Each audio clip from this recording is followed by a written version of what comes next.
सभी को नमस्कार। आज की वीडियो में मैं राव रण बहादुर सिंह द्वारा रचित सरल श्रीमद् भागवत गीता का वाचन करने जा रही हूँ। तो चलिए प्रारंभ करते हैं। गीता का 16वां अध्याय दैवासुर संपदि विभाग योग। 15वें अध्याय में भगवान कृष्ण ने पूरी गीता संक्षेप में बताई और अंत में कहा कि यही ज्ञान मनुष्य को वास्तव में बुद्धिमान बनाता है। अब भगवान इसी ज्ञान के कुछ भागों को और स्पष्ट करते हैं। 9वें अध्याय में भगवान ने बताया था कि 2 प्रकार के मनुष्य होते हैं, एक आसुरी प्रकृति वाले और दूसरे दैवी प्रकृति वाले। इस अध्याय में भगवान इन्हीं 2 प्रकार की प्रकृति वाले मनुष्यों का वर्णन करते हैं।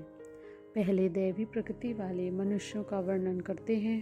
कहते हैं कि दैवी प्रकृति के मनुष्य के भीतर डर नहीं रहता, क्योंकि वह धर्म के मार्ग पर चल रहा होता है। उसका मन शुद्ध रहता है, उसमें कोई गलत विचार नहीं रहते। वह हरदम अपने भीतर के विचारों को देखने का प्रयास करता है ताकि वह गलत ना हो। उसके भीतर दान देने का विचार रहता है। वह अपनी इंद्रियों पर नियंत्रण रखे रहता है। वह शास्त्रों को नियमित रूप से पढ़ता रहता है। अपने को अधिक अच्छा बनाने के लिए तपस्या करता रहता है। तप का उल्टा होता है पत, अर्थात नीचे गिरना। वह सरल प्रकृति का होता है। वह सत्य के आधार पर जीता है।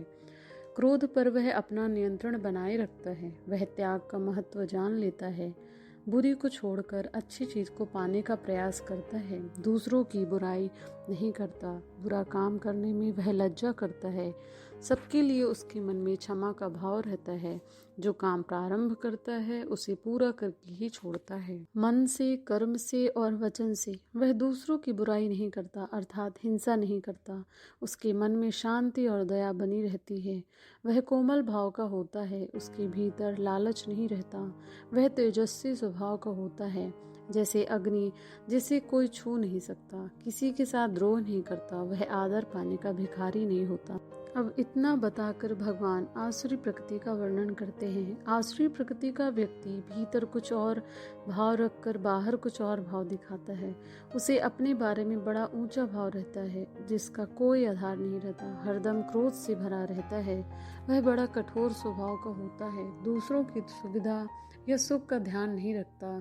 भगवान कहते हैं कि दैवी गुण मोक्ष देने वाले होते हैं। आसुरी गुण मनुष्य को बंधन में डालने वाले होते हैं। हर व्यक्ति के भीतर दोनों गुण होते हैं। साधक इनके प्रति सजग होकर देवी गुण बढ़ाने का प्रयास करता रहता है। भगवान कहते हैं कि अर्जुन, तुम उदास ना हो, तुम में तो दैवी गुण है। आसुरी गुण वालों को तो अपनी ही प्रकृति के कारण दुख होता रहता है।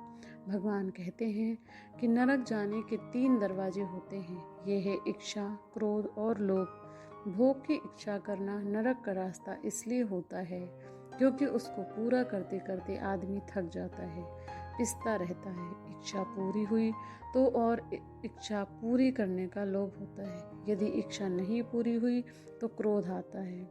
साधक को चाहिए कि अपने अंदर उठने वाली इच्छाओं के प्रति सजग रहे। वह इच्छा को संकल्प ना बनने दे। संकल्प तब बन जाता है जब वह यह भाव आ जाता है कि इसके बिना जीवन बेकार होगा। क्रोध को शांति से जीता जा सकता है। लोभ को संतोष से जीता जा सकता है। भगवान कहते हैं कि शास्त्रों के ज्ञान से ही हम आसुरी प्रकृति पर विजय पा सकते हैं। जैसे डॉक्टरी ज्ञान के आधार पर ही हम रोग से छुटकारा पा सकते हैं। अतः साधक को चाहिए कि शास्त्र तथा गुरु द्वारा बताए हुए तरीके का प्रयोग करते हुए अपने को जीवन में अधिक आनंद पाने लायक बनावे। भगवान कहते हैं कि हे अर्जुन, तुम इसी ज्ञान के आधार पर कर्म करो। यदि कोई ऐसा नहीं करता तो जैसा उसका कर्म होता है वैसे ही उसका ज्ञान बन जाता है। अर्थात बुरा कर्म करने वाले का ज्ञान यह बताता है कि यह ठीक है। देवी राक्षसी प्रकृति के विभाग नाम का 16वां अध्याय समाप्त।